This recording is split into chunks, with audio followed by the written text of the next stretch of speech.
Savez-vous pourquoi j'aime venir à cette place tranquille? J'aime venir pour méditer et prier.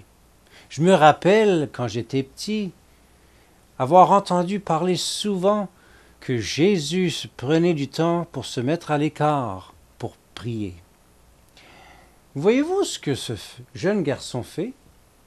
Il fait quelque chose de très important. Il est en train de lire un rouleau des Saintes Écritures, la parole de Dieu.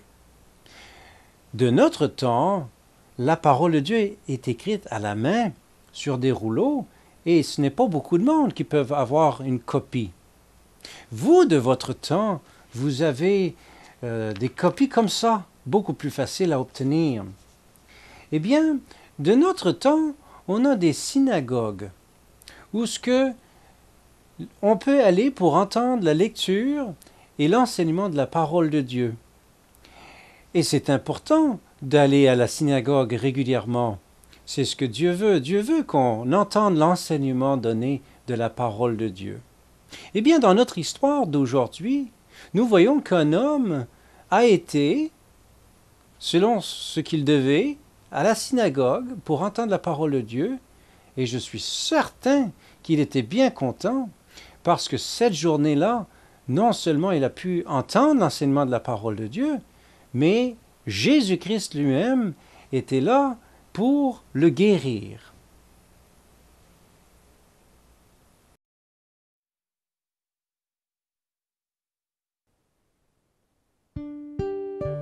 Il arriva un autre jour de sabbat, que Jésus entra dans la synagogue et qu'il enseignait. Il s'y trouvait un homme dont la main droite était sèche. Les scribes et les pharisiens observaient Jésus pour voir s'il ferait une guérison le jour du sabbat.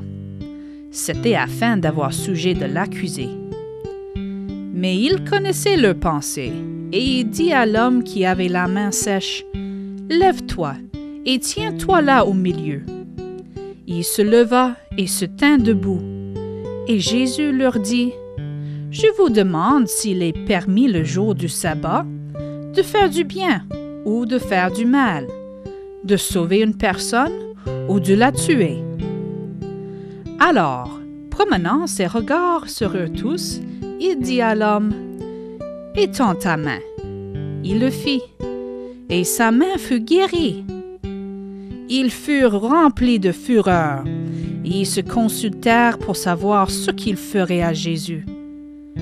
En ce temps-là, Jésus se rendit sur la montagne pour prier, et il passa toute la nuit à prier Dieu.